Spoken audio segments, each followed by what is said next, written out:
Welcome to Salim समी channel. मैं हूं आपका एस्ट्रोलॉजर सलीम समी। आज फिर किसी नए टॉपिक पे बात करते हैं।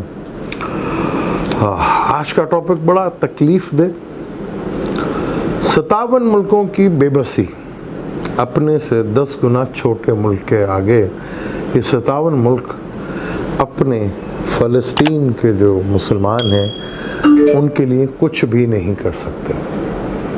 उसके लिए भी किसी चाइना को, रशिया को, यूरोप वालों के आगे आना होगा, क्योंकि ये 57 मुल्क बड़े बेबस हैं,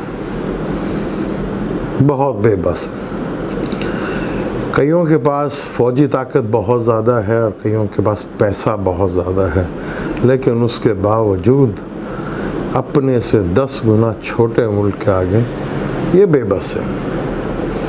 फ़लस्तीनियों को अपने बारे में खुद सोचना पड़ेगा कि बकाया जो मुसलमान हैं ये तो उनके लिए कोई मदद भी नहीं कर सकते।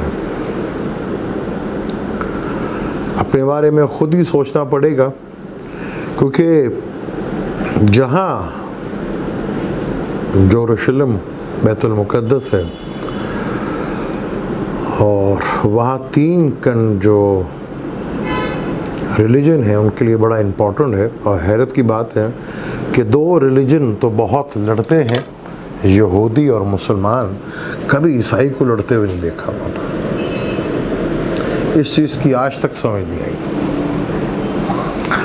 जिन्होंने ये बीज बोया, बरतानिया यानी कि ईसाई मुल्क, 1947 में पाकिस्तान और इंडिया बना, यानी पी और आई, और 1948 में ही फ़लस्तीन और इसराइल यानी पी और आई।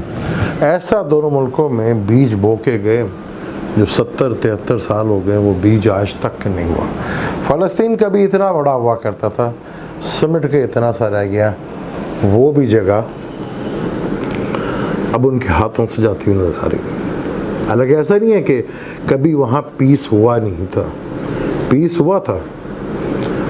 एक मिस्र के थे, गालिबन थोड़ा सा नाम मेरे जहन से निकल गया उनका, याद आएगा तो ज़रूर बात करूँगा। यासर अफराद थे जिन्होंने पीस की कोशिश भी की थी, और एक इसराइल के अपने ही वज़ीर आज़म रॉबिन, लेकिन तीनों को मार दिया गया। और मारने वाला कौन? जो इस खेल के पीछे है, जिसकी सुपर पावर की सीट खिसक रही थी। अब वो फिर अपनी सीट बचाने के लिए, दुनिया को अपनी पावर दिखाने के लिए फिर उसने सिलसिला शुरू कर दी,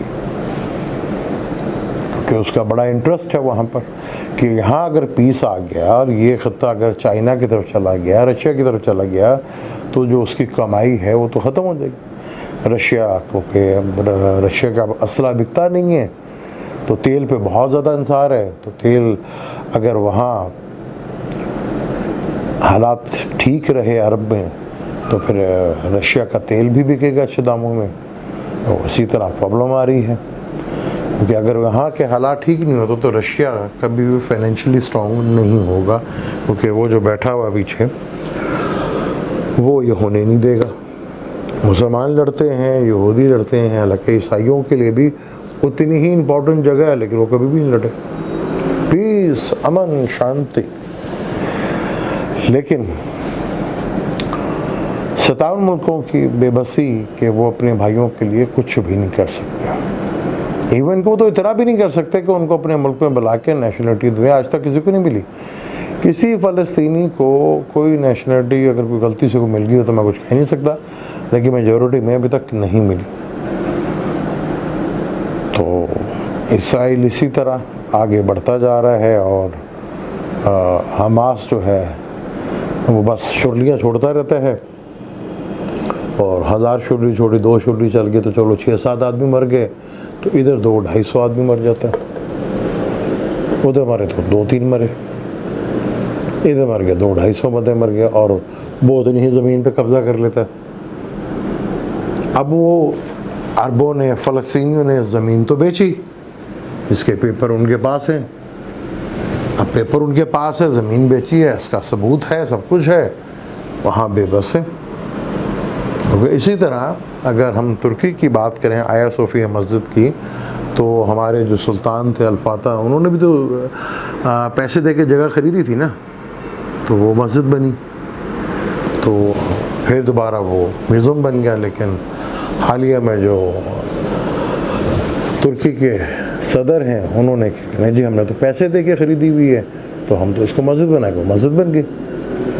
हालांकि था वो पहले चर्च। अब ये थोड़ा सा ज़्यादती हम भी कर जाते हैं कि हम जब बात करते हैं कि जी इंसाफ होना चाहिए, तो वो इंसाफ हम सिर्फ दूसरे मुल्कों से ढूंढते हैं, अपने आप में नहीं वो देखते। अब क्योंकि 1950 से पहले तो कोई इतने मुस्लिम ममालिक नहीं थे, उसके बाद ही सारे मुस्लिम ममालिक बनना शुरू हुए और इस तेज़ी के साथ बनना शुरू हुए। और किस तरह किरची किरची करके तोड़ा उन्होंने, किरची किरची करके मुल्कों को तोड़ा। कतर कितना सा है, कुवैत कितना सा है, कैसे मुल्कों को तोड़ा। अगर उन्होंने तोड़ दिया था तो हमें भी ये कभी नहीं आया सोच कि अगर उन्होंने तोड़ा तो हम भी आपस में जुड़ जाए।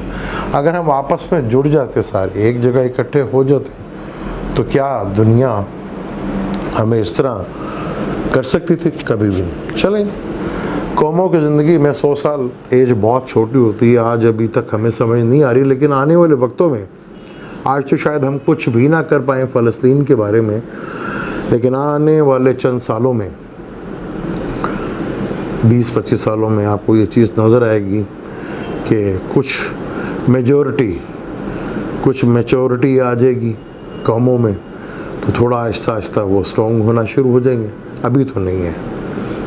अभी तो मैं कितनी वीडियो में, बहुत पीछे बेशुमार वीडियो जिसमें मैंने कहा था कि मुसलमानों के लिए बड़ा ही टफ़ टाइम आ रहा है, वो चाहे इंडियन मुसलमान हो, चाहे अरब के मुसलमान हो, या कहीं के भी मुसलमान हो, टफ़ टाइम तो उधर ही आता है।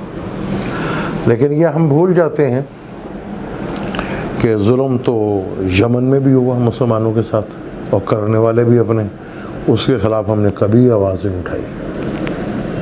चीन में भी हो रहा है, उसके ख़िलाफ़ हमें कभी आवाज़ नहीं उठाई। ये हम भूल जाते हैं कि चीन के साथ हमारी दोस्ती है ना सालों की, तो कैसे बोलें? मजबूरी नहीं बोल सकते। तो क्या अभी तो 2026 तक मुसलमानों के लिए इंतहाई मुश्किल टाइम है, बहुत ही मुश्किल टाइम है। ये परेशानी आगे मुसलमानों के लिए कम नहीं बल्कि बढ़ती हुई नज़र आ रही है।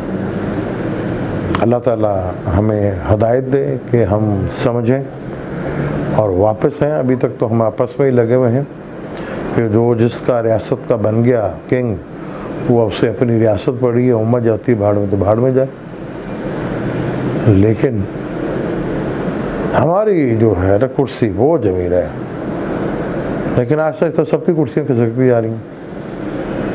कहीं एक जगह आप दिखा दें कि मुसलमान थोड़ा सा पीस में है या कोई बेहतर हो रहा है, थोड़ा सा के लिए बेहतर होता है, फिर वहाँ हालात ऐसे पैदा कर दिए जाते हैं वो जितना वो आगे जाता उतना ही पीछे वापस आ जाता।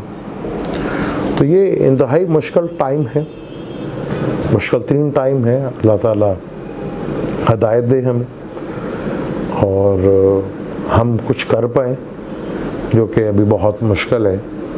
फ़लस्तीन को खुद ही सोचना पड़ेगा, क्योंकि ये 57 मुल्क फ़लस्तीन की मदद के लिए नहीं आएंगे और ना ही कुछ कर पाएंगे। अपने से 10 गुना छोटे मुल्क का कुछ नहीं कर सकते, बहुत बड़ी। अब मैं क्या कहूँ, इस टॉपिक पर डिटेल से और बात करूँगा, एस्ट्रोलॉजिकली बात करूँगा कि अब सैटर्न भी रेट्रोग्रेड हो रहा है, जुपिटर भी जो है नक्षत्र चेंज कर रहा है, तो कुछ थोड़ा रिलीफ तो मिलेगा आगे जाके फ़लस्तीन को। और शायद इन्हें खुद ही सोचना पड़ेगा, जैसे यहूदियों ने सोचा था। यहूदियों ने क्या सोचा था, अगले टॉपिक पे हम बात करेंगे कि दुनिया में सबसे ज़्यादा जुल्म 19वीं सदी में किसी कौम के ऊपर हुआ था, तो यही कौम थी यहूदी। किस तरह यूरोप से ईसाइयों ने इसको मार मार कर निकाला था, और किस तरह फिर एक फितना दोनों कौमों के बीच में डाला गया। इसके पीछे कौन था? ये भी इस पर आगे डिटेल से बात करेंगे। मुझे दें इजाज़त, लेकिन जाने से पहले चैनल को सब्सक्राइब कर लीजिएगा और बेल के आइकन को ज़रूर दबाइएगा। अल्लाह।